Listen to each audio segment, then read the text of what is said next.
Next heading डालो बेटा, unit vector of a given vector. अगर कोई भी वेक्टर है उसका यूनिट वेक्टर कैसे निकालते, बड़ा आसान है।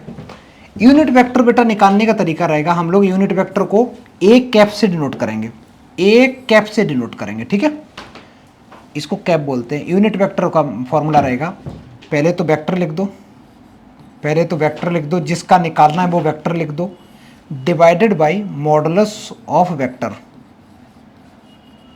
Modulus of the vector. अगर इसी को मैं आसान तरीके से बताऊं तो ए कैप निकालने का तरीका रहेगा, पहले तो बच्चा वेक्टर लिख दो, पहले तो ये वेक्टर लिख दो, उसके मैग्नीट्यूड से उसको डिवाइड कर दो, उसके मैग्नीट्यूड से डिवाइड करने का मतलब उसके मॉडुलस से डिवाइड कर दो। ये फॉर्मूला है, सारे बच्चे जल्दी लिखो, ये बच्चा फॉर्मूला बन गया। पहला सवाल, find the unit vector of a vector equal to 2i minus j plus 4k। इसका बेटा तुम्हें यूनिट वेक्टर बताना है, सारे बच्चे करो, बड़ा आसान है। इसका यूनिट वेक्टर बताना है, तो यूनिट वेक्टर कैसे बताओगे, तो ए कैप इक्वल टू, पहले तो लिखोगे ए वेक्टर और डिवाइड कर दोगे इसके मैग्नीट्यूड से, ए वेक्टर उसके बाद डिवाइड कर दोगे इसके मैग्नीट्यूड से।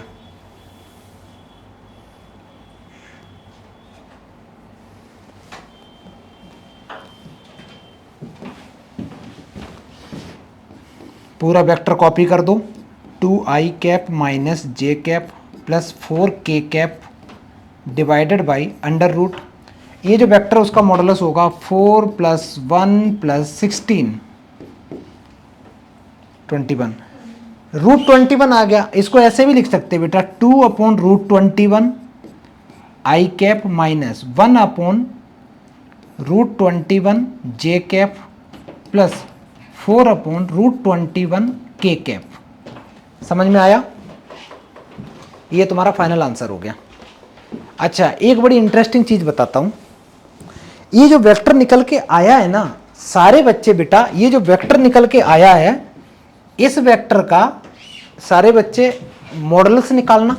ये जो निकल के आया है इसका मॉडुलस निकालने की कोशिश करना, जल्दी निकालो। मॉडुलस कैसे निकालते हैं बेटा, आई के कोफिशिएंट का होल स्क्वायर प्लस जे के कोफिशिएंट का होल स्क्वायर प्लस के कोफिशिएंट का होल स्क्वायर, उसका अंडर रूट, यही तो होता है तरीका।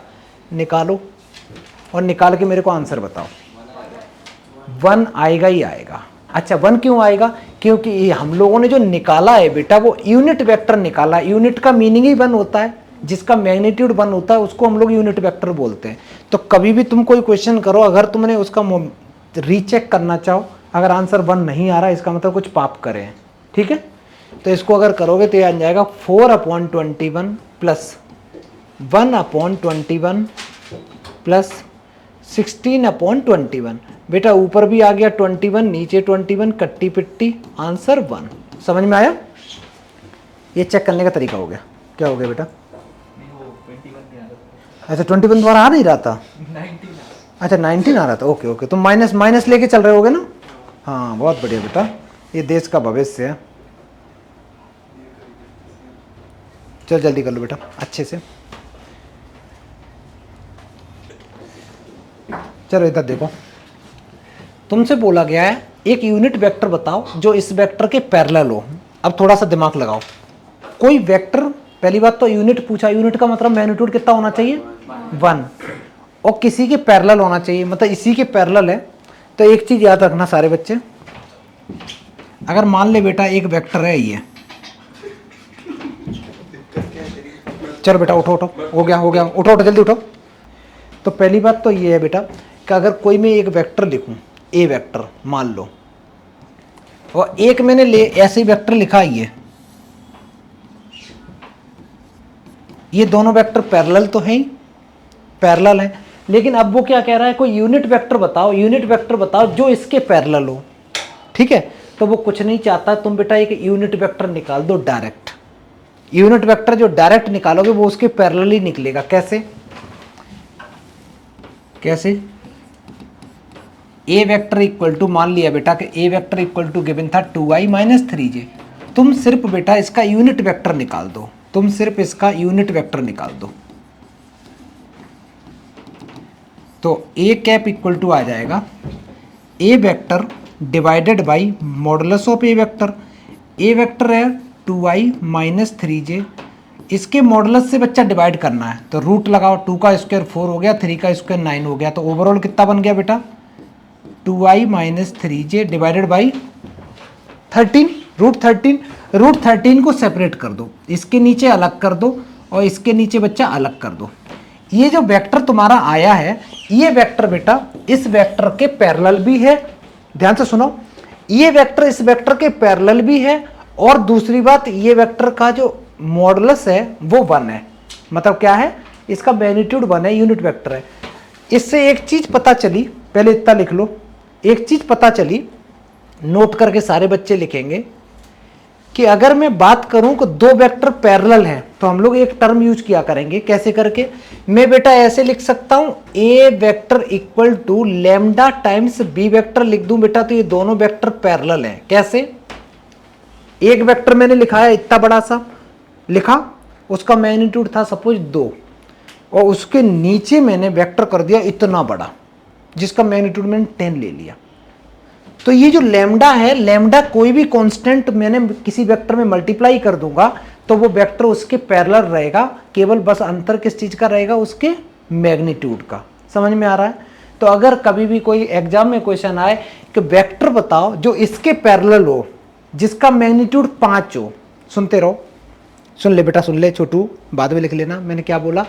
एक वेक्टर ये गिवन है, मैंने बोला कि कोई ऐसा वेक्टर बताओ जिसका मैग्नीट्यूड 5 हो, तो यार डायरेक्ट मैग्नीट्यूड 5 वाला तो तुम बता नहीं पाओगे, लेकिन एक मैग्नीट्यूड वाला तो बता ही सकते हो। यूनिट वेक्टर निकाल दो पहले, जो भी तुम यूनिट वेक्टर निकालोगे वो हमेशा उस वेक्टर के पैरेलल निकलेगा और उसका मैग्नीट्यूड 1 निकलेगा। ठीक है, जब 5 का पूछा है तो पहले यूनिट वेक्टर निकाल लो, दोनों तरफ 5 का मल्टीप्लाई कर दो, बन गया 5 यूनिट का। ठीक है, अगर 10 यूनिट का भी चाहिए तो पहले यूनिट वेक्टर निकालो, बोथ साइड 10 का मल्टीप्लाई कर दो। इतना अच्छे से ये लिख लो बेटा। ये कंडीशन किसकी है, ये कंडीशन है पैरेलल वेक्टर की बेटा। ये कंडीशन जो मैंने लिखी है, ये लिखी है पैरेलल, सही से लिख दे रहा हूं थोड़ा इसको। अगर मैं बोलूं पैरेलल वेक्टर,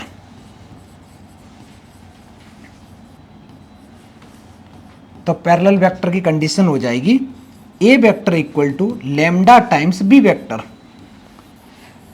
अब इस वेक्टर को और इस वेक्टर को ध्यान से देखना बेटा, इन दोनों में किस चीज का अंतर है, बस तुमने उस वेक्टर को रूट 13 से डिवाइड ही तो कर दिया है ना। तो किसी भी नंबर से मल्टीप्लाई कर दो, या तो मैं बोलूं लैम्डा की वैल्यू कितनी है तो तुम बोलोगे 1/√13, 1/√13 का मल्टीप्लाई कर दिया तो पैरेलल वेक्टर आ गए। जल्दी करो, कॉपी करो।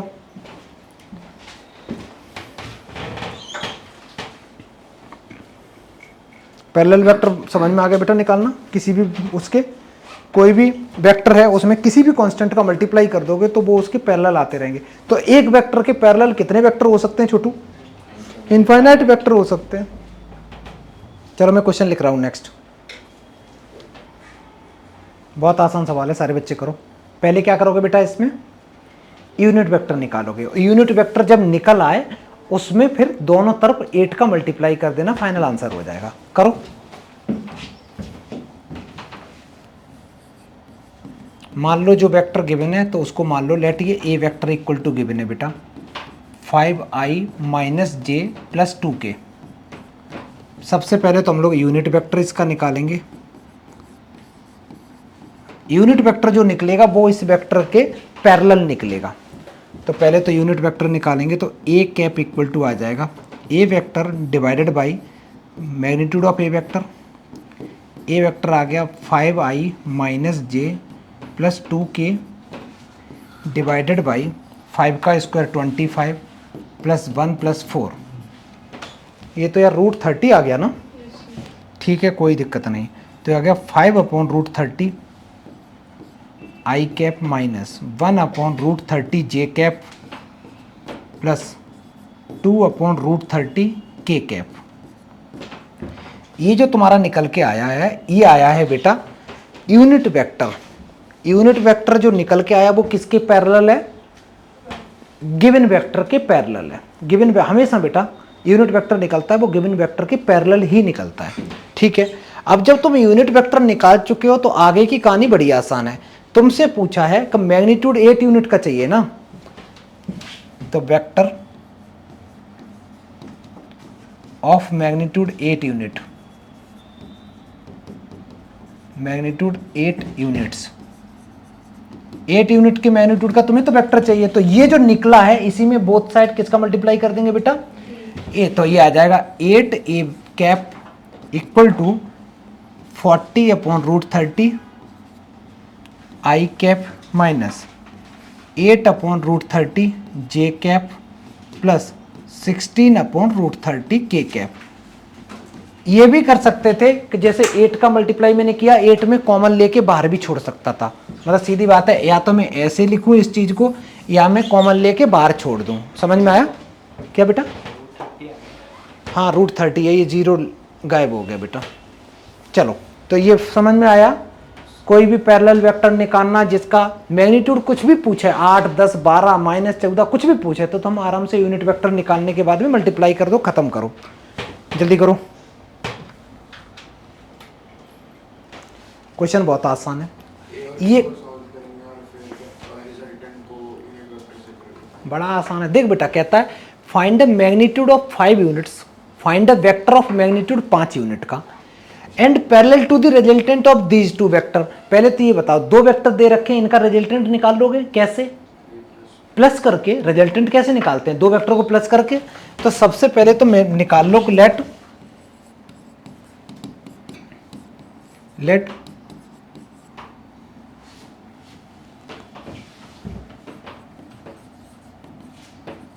रिजल्टेंट जो है ना बेटा वो सी वेक्टर इक्वल टू हो गया ए वेक्टर प्लस बी वेक्टर। समझ में आया? तो सबसे पहले तो बेटा तुम इन दोनों का रिजल्टेंट निकाल दो, a vector 2i plus 3j plus k plus i minus 2j plus k, ये आ गया 3i प्लस j, बस खत्म। ये तुम्हारा बेटा रिजल्टेंट वेक्टर आ गया सी वेक्टर। अब वो कहता है कि इनका जो रिजल्टेंट वेक्टर आया है, जो रिजल्टेंट वेक्टर आया है उसके पैरेलल एक वेक्टर निकालना है जिसका मैग्नीट्यूड 5 यूनिट होना चाहिए। तो इसके पैरेलल बेटा वेक्टर निकाल लोगे। पैरेलल कैसे निकलता है? Unit vector. किसी के पैरेलल निकालने का सबसे अच्छा तरीका क्या है? उसका यूनिट वेक्टर निकाल दो। तो सबसे पहले तो बेटा जो सी वेक्टर आया है इसका यूनिट वेक्टर निकालेंगे, इसका बच्चा हम लोग यूनिट वेक्टर निकालेंगे। तो सी कैप इक्वल टू आ जाएगा c vector divided by magnitude of C vector, तो ये आ जाएगा 3i plus j divided by root के अंदर में 9 प्लस 1, ये आ गया। इसको अगर और अच्छे से लिखोगे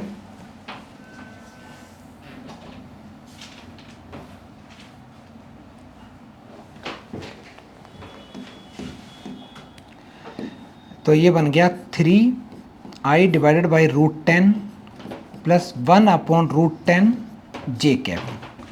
ये बेटा तुम्हारे पास आ गया सी कैप। ठीक है, यूनिट वेक्टर ही तो आया है। इसका मैग्नीट्यूड तुम कितना चाहते हो बेटा? इसका मैग्नीट्यूड 5 चाहते हो, तो कहते हो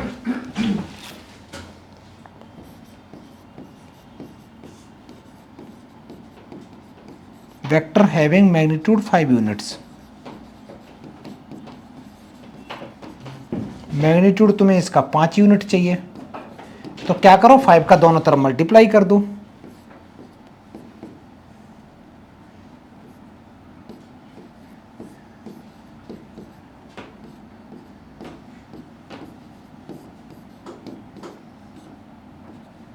बेटा ये तुम्हारा फाइनल आंसर हो गया। समझ में आया?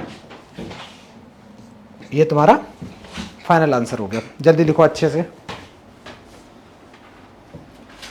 पहले रिजल्टेंट निकाला, रिजल्टेंट निकालने के बाद दोनों तरफ 5 का मल्टीप्लाई कर दिया, तो तुम्हारा आंसर आ गया।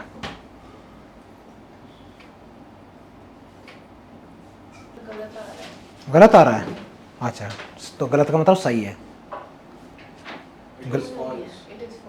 अच्छा हाँ, इट इज फॉल्स। हाँ सही। सुनो बेटा, इसमें दे रखा है कि a vector equal to b vector plus c vector अगर है, तो क्या ये बात सही है कि magnitude of a vector equal to magnitude of B vector plus magnitude of C vector होगा? ये जस्टिफाई करना है। मान ले बेटा, बिल्कुल आसान तरीके से सोचा करो कि तुमने क्या किया, एक बी वेक्टर लिया, let B vector equal to ले लिया बेटा आई कैप, सिंपली ले लो, बड़ा आसान सा, और सी वेक्टर ले लो बेटा जे कैप। तो ए वेक्टर मेरे को क्या लेना पड़ेगा, जल्दी बोलो, आई कैप प्लस जे कैप लेना पड़ेगा। समझ में आया? क्योंकि बी और सी का सम जो है वो ए वेक्टर के इक्वल आना चाहिए। ठीक है, ये 3 वेक्टर मैंने ले लिया, ये तीनों के तीनों इस कंडीशन को फॉलो कर रहे हैं कि नहीं, जल्दी बताओ। बिल्कुल कर रहे हैं। ठीक है, अरे सीधी बात है, इन दोनों वेक्टर को ले लिया करो, इन दोनों को ऐड कर लो, जो बना वो ए वेक्टर हो गया।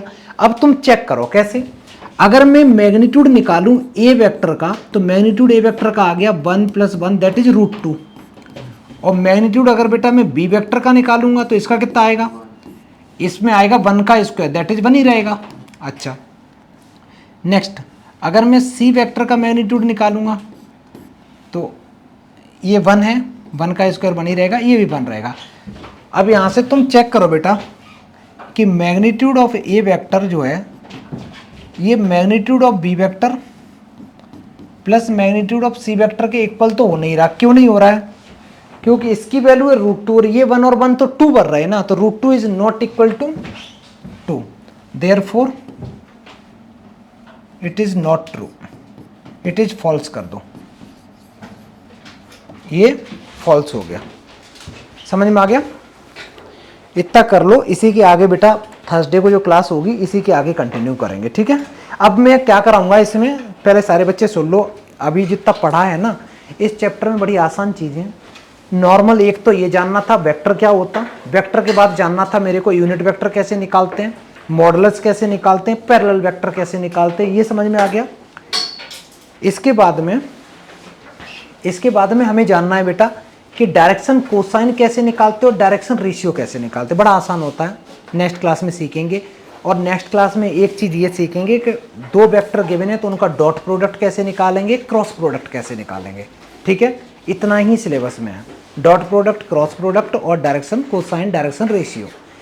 ये जो जितना भी हम लोग इसमें पढ़ेंगे सेम चीज़ 3D चैप्टर में यूज़ करेंगे, उसमें भी जो डायरेक्शन कोसाइन होंगे, डायरेक्शन रेशियो होंगे वो उसमें भी यूज़ करेंगे 3D वाले में। चलो बेटा नेक्स्ट में मिलते हैं।